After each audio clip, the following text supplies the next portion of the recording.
के क्वेश्चंस देखिए। सबसे पहला क्वेश्चन हमारे लिए ये है, ये हमने क्लास में बनाया था कि इस क्वेश्चन से आप M1, M2, M3, M4 निकालिए, आपके नोट्स में भी है। हमारे पास इंफॉर्मेशन में क्या क्या है, करेंसी विद पब्लिक दे दिया है, डिमांड डिपॉजिट विद बैंक दे दिया है, अदर डिपॉजिट विद आरबीआई दे दिया है, total deposit with post office दे दिया है, टाइम डिपॉजिट विद बैंक दिया है और post office saving bank deposit दे दिया है। तो अभी जैसे मेरे को M1 निकालना हो तो इसमें मैं क्या क्या ऐड करूं M1 निकालने के लिए, currency and coin with public, demand deposit with bank और अदर डिपॉजिट विद आरबीआई। ठीक है, CC plus DD plus OD ये मेरे को ऐड करना है। तो मुझे क्या क्या ऐड करना पड़ेगा, 84,000 currency and coin with public, demand deposit with bank कितना है 68,000 और अदर डिपॉजिट कितना है 3612 ये है। तब इसको टोटलिंग करेंगे आपका कितना आ रहा है, 1,55,612 आ रहा है। अब मेरे को कोई बोलेगा सर M2 कैसे निकालोगे, तो M2 में करना क्या है, जो M1 आपने निकाल दिया है पूरा वो मेजर आ ही जाएगा और इसमें पोस्ट ऑफिस की सेविंग ऐड कर दोगे आप। तो पोस्ट ऑफिस की सेविंग जो होगी उसको आपको ऐड कर देना है। ठीक है, तो हमारे क्वेश्चन में पोस्ट ऑफिस की सेविंग कितनी दी हुई है 5528 और हमारा M1 कितना है 155,612 है। अब इसमें 5528 को अपन जोड़ दिए तो ये हो जाएगा 161,140। ठीक है, अच्छा उसके बाद क्या होगा, M3 जैसे हमको निकालना हो तो M3 के लिए हम क्या करते हैं, पूरा M1 जो हमारे पास था उसमें हम क्या ऐड कर देंगे, टाइम डिपॉजिट, मतलब नंबर 5 को ऐड कर देंगे हम नेट टाइम डिपॉजिट को। तो अपना M1 कितना है यार, यहाँ पे 155,612 है और टाइम डिपॉजिट कितना है आपके पास 2,05,555 है, 2,00,555 है। तो ये कितना जा रहा है आपका 356,167 आ जा रहा है। ठीक है, बहुत इजी है यार, आपको M1 निकालना बस आना चाहिए। ये क्वेश्चन संदीप गर्ग के पूरे बनाना है उसके अपने को। ठीक है, बहुत सारे लोगों ने परचेज नहीं करी होगी, करके मैंने नोट्स में उसको पूरा डाल ही दिया है फोटो खींच के। ठीक है, अच्छा फिर जैसे M4 की अपन बात करते हैं तो M4 में पूरा M3 आता है और जो पोस्ट ऑफिस में आपके टोटल डिपॉजिट है वो आते हैं, total deposit with post office. ठीक है, तो अपना M3 कितना है 356,167 है और हमारा पोस्ट ऑफिस में टोटल डिपॉजिट कितना है 22,500 है। तो ये हो जाएगा तुम्हारा क्या 378,667। तो ऐसा क्वेश्चन अगर आया तो आप बना पाओगे कि नहीं, आप ये बताओ हाँ या ना। ऐसा क्वेश्चन आया तो आप बना पाओगे कि नहीं, ये बता दो फटाफट। सभी लोग से मेरा, बस खुशी से नहीं, आदित्य से नहीं, सब लोग बताओ अगर ऐसा क्वेश्चन आया तो बना पाओगे कि नहीं बना पाओगे। गुड, वेरी गुड बेटा। अब जैसे ये हो गया, आपसे क्वेश्चन ऐसा बन जाएगा और मेरे को लगता है आपको बिल्कुल तकलीफ इसमें नहीं जानी चाहिए। ठीक है, अगला क्वेश्चन देखते हैं हमसे बन पाएगा कि नहीं। ये थोड़ा सा एनसीईआरटी के क्वेश्चन है, एनसीईआरटी बुक में आपके दिए हुए हैं।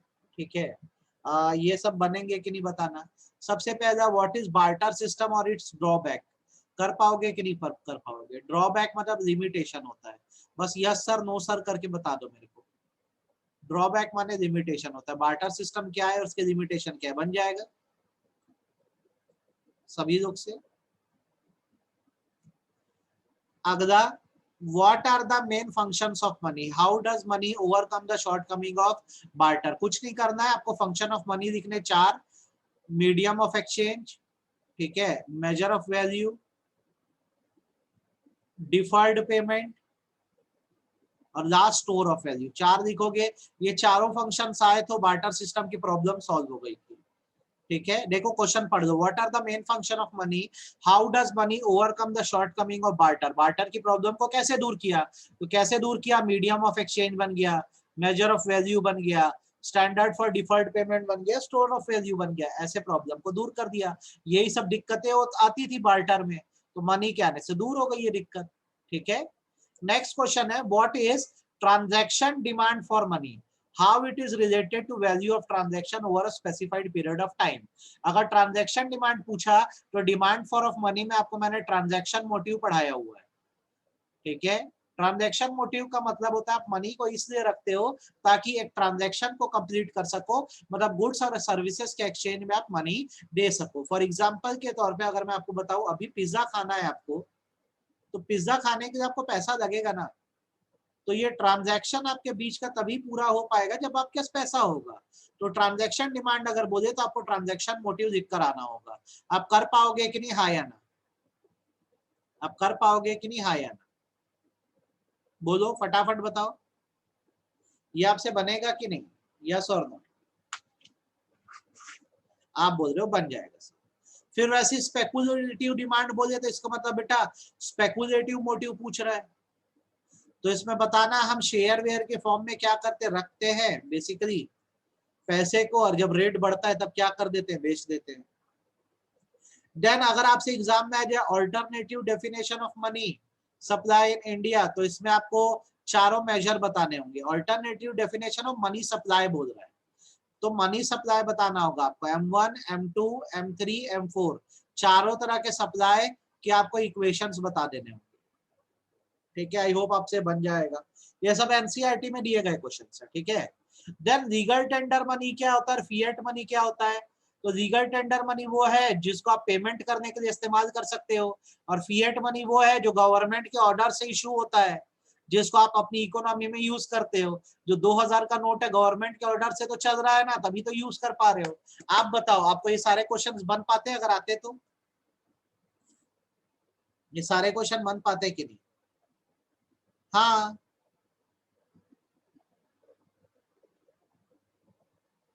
इसमें कोई तकलीफ नहीं है।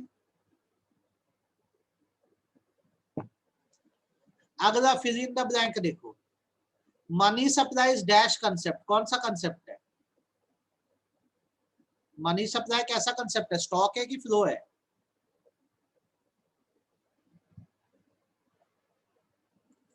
स्टॉक कंसेप्ट है। जब भी at a point of time कोई चीज बोल दे तो हमेशा स्टॉक होती है, over the period of time बोलने पर फ्लो होता है। मनी सप्लाई स्टॉक कंसेप्ट है क्योंकि उसको एक पर्टिकुलर पॉइंट ऑफ टाइम पे देखा जाता है। 4 बार ये चीज बता चुका हूं आपको मैं।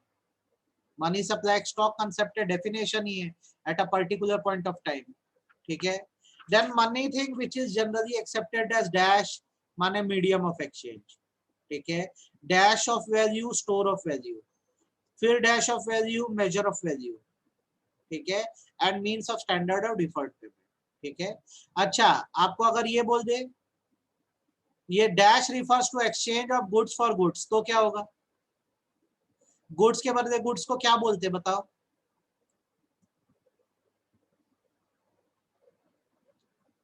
बार्टर। अगला, money supply refers to total volume of money held by dash at a particular point of time. कौन होल्ड करता है मनी सप्लाई में पैसे को? किसके पास है पैसा? हेल्ड बाय डैश, किसके पास? पब्लिक के पास है। मनी सप्लाई का मतलब होता है वो पैसा जो एक पर्टिकुलर पॉइंट ऑफ टाइम के पास पब्लिक के पास होता है, उसे हम मनी सप्लाई कहते हैं। Total volume of money held by public at a particular point of time, ठीक है। देन जब लोग एक दूसरे की वांट को फुलफिल कर पाते हैं तो इसे क्या कहा जाता है? तो इसे डबल कोइंसिडेंस कहा जाता है, इसे डबल कोइंसिडेंस कहा जाता है। ये फिलअप्स हो गए, आई होप आपसे बन जाएंगे और इसमें आपको दिक्कत नहीं जाएगी फिलअप्स में। देन ट्रू फॉल्स नहीं दिमाग लगाते, ये बताओ फटाफट आंसर दो क्या होगा? मैचिंग टाइप क्वेश्चन है ना, ये एमसीक्यू है, बताओ क्या क्या आंसर होगा? पहले का क्या आंसर होगा? फर्स्ट का आंसर बताओ क्या होगा? M1 में किसको नहीं जोड़ते हैं? M1 में किसको नहीं जोड़ते हो, आंसर दो।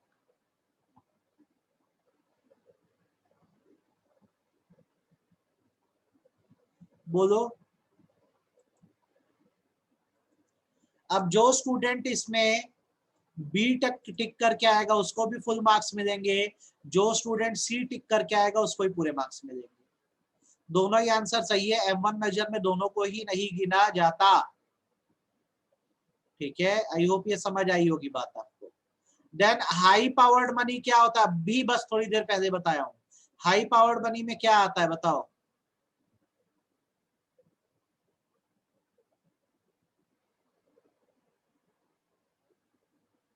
हाई पावर्ड मनी में मैंने आपको बताया करेंसी हेल्ड बाय पब्लिक और कैश रिजर्व विद बैंक, तो इसका आंसर क्या होगा? सी। ठीक है, अभी बस थोड़ी देर पहले ही बताया। देन मनी सप्लाई का ये बताओ क्या आंसर होगा? थर्ड का आंसर बोलो क्या होगा?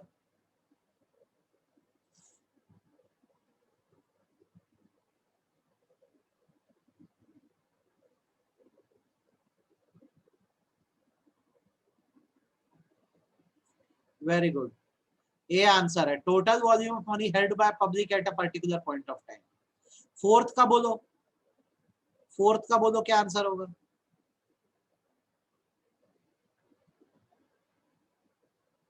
क्या आंसर होगा फोर्थ का? गुड, स्टॉक कंसेप्ट है, वेरी गुड। नीचे बताओ भाई फिफ्थ का क्या आंसर होगा? फिफ्थ का क्या आंसर होगा?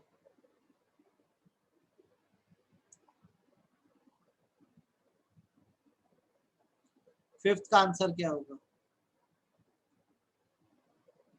ए भी टिक करोगे तो सही है, बी भी टिक करोगे तो सही है, सी भी टिक करोगे तो सही है, डी भी टिक करोगे तो सही है, सारे सही है, आप कुछ नहीं बोल सकते, ये चारों ही उसके लिमिटेशन है। अगला बताओ सिक्स, छठवें का आंसर बताओ, सिक्स का आंसर बताओ।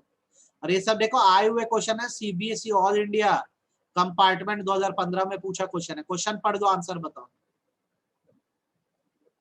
सीता ने क्या बोला कि मुझे 1 किलो पोटैटो चाहिए, रानी ने पूछा एक्सचेंज में क्या दोगे, सीता ने बोला 2 लीटर मिल्क दूंगी मैं, तो रानी बोलती है मुझे मिल्क नहीं चाहिए, मुझे पेयर ऑफ शूज चाहिए, तो यहाँ पर क्या फुलफिल नहीं हो रहा है, फटाफट बोलो।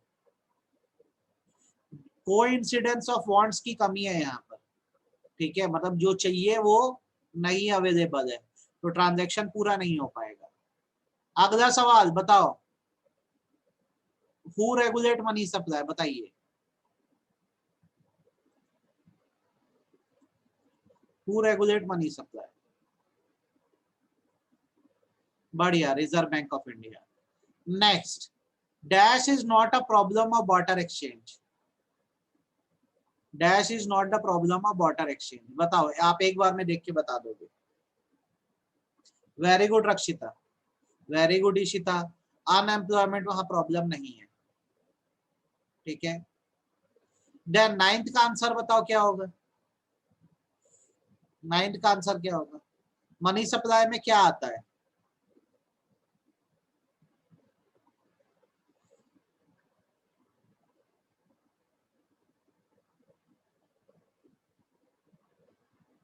मनी सप्लाई में क्या आता है?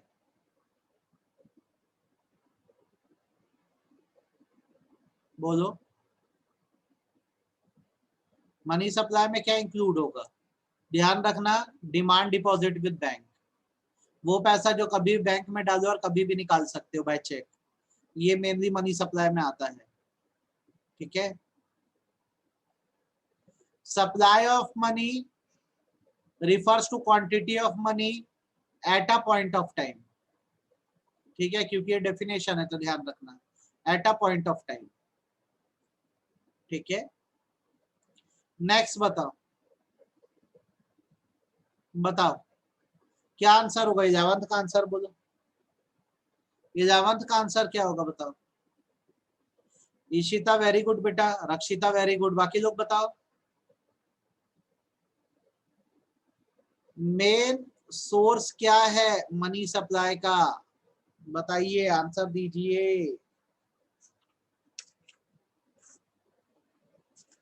बताइए फटाफट बोलो।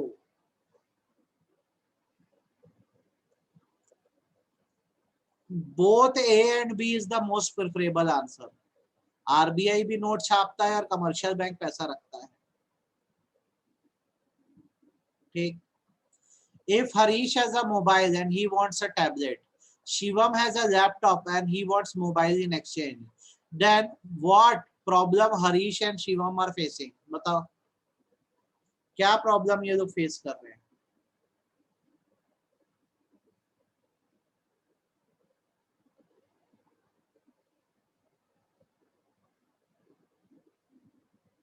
क्वेश्चन को अच्छे से पढ़ लो, कोई तकलीफ ना हो ताकि आप लोग को। क्वेश्चन को अच्छे से पढ़ लो। हरीश के पास मोबाइल है, ठीक है, उसको चाहिए टैबलेट। टैबलेट मतलब लैपटॉप एक तरह से। शिवम के पास टैबलेट है और उसको चाहिए मोबाइल। तो अब इनको प्रॉब्लम क्या है यार, ये अपना लैपटॉप दे देगा और ये अपना मोबाइल दे देगा, तो किसी को कोई प्रॉब्लम ही नहीं है। प्रॉब्लम ही नहीं है ना भाई। मेरे पास मोबाइल है, ठीक, खुशी के पास लैपटॉप है, मतलब टैबलेट है। अब मेरे को लैपटॉप चाहिए था, खुशी को मोबाइल चाहिए था, तो कोई प्रॉब्लम ही नहीं है ना हमारे बीच। तो आराम से बेसिकली क्या हो सकता है, एक्सचेंज हो सकता है। तो none of these. Dash are legal tender money, बताओ, बोलो आंसर क्या होगा। Dash are legal tender money, dash are legal tender money. Very good, very good Ishita, very good Vijay. बाकी लोग फटाफट आंसर दो। हमारे देश में लीगल टेंडर मनी क्या है, डिपॉजिट्स है कि नोट्स है? करेंसी नोट्स, ठीक है। तो ये एमसीक्यूज हो गए। आपको आने चाहिए। और एक अपडेट आपको दे दूं इस साल की मैं, सीबीएसई ने अनाउंस कर दिया है कि जो अब 12th बोर्ड का पेपर होगा, अभी सैंपल पेपर रिलीज होगा तो और क्लैरिटी आ जाएगी। उसमें 30% ऑब्जेक्टिव पूछे जाएंगे।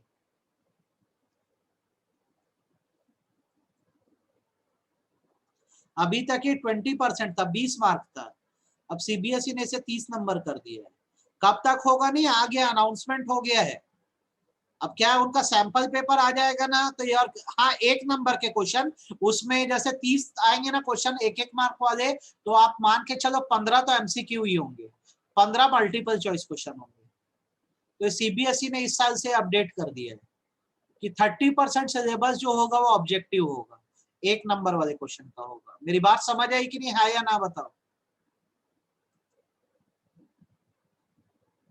ठीक, तो अपन ये सारे क्वेश्चन को हर चैप्टर के बनाते हुए चलेंगे। सर्कुलर फ्लो का भी बना डाले थे, इसका भी बना डालेंगे, इसमें दिक्कत नहीं आनी चाहिए। ठीक बात।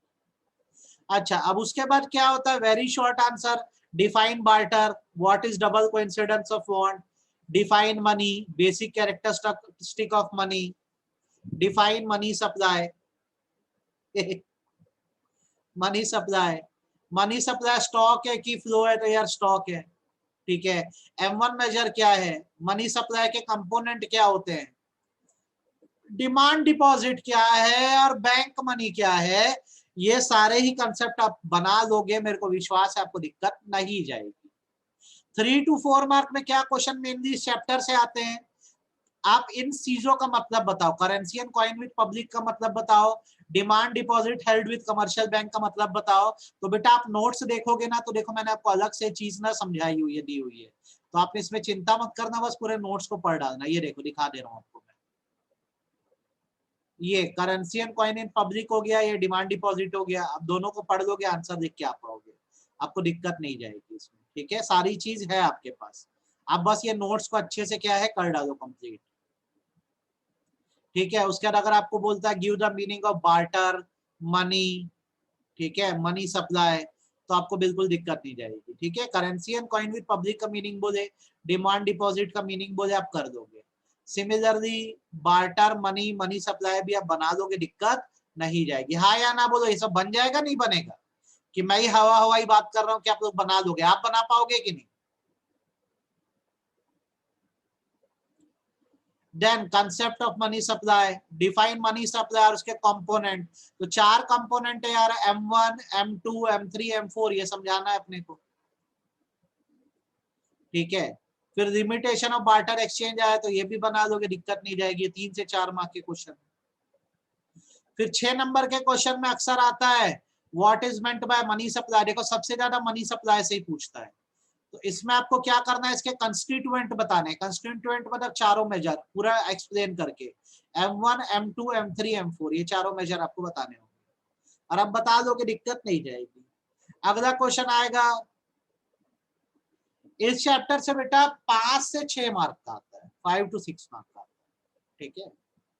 इसके साथ एक यूनिट जुड़ा हुआ है, एक और है इसमें बैंकिंग, जो अपन ना मंडे से चालू करेंगे, ठीक। मंडे से चालू करेंगे। लिमिटेशन ऑफ बार्टर आया तो आप बना लोगे। Concept of currency and coin with public, demand deposit held by commercial bank आया तो आप बना लोगे। ये सब में आपको बिल्कुल दिक्कत नहीं जाएगी। सिर्फ जो नोट्स मैंने आपको कल भेजा है आप उसको पढ़ लो, आपसे पूरा बन जाएगा। कल की क्लास में, टुमारो,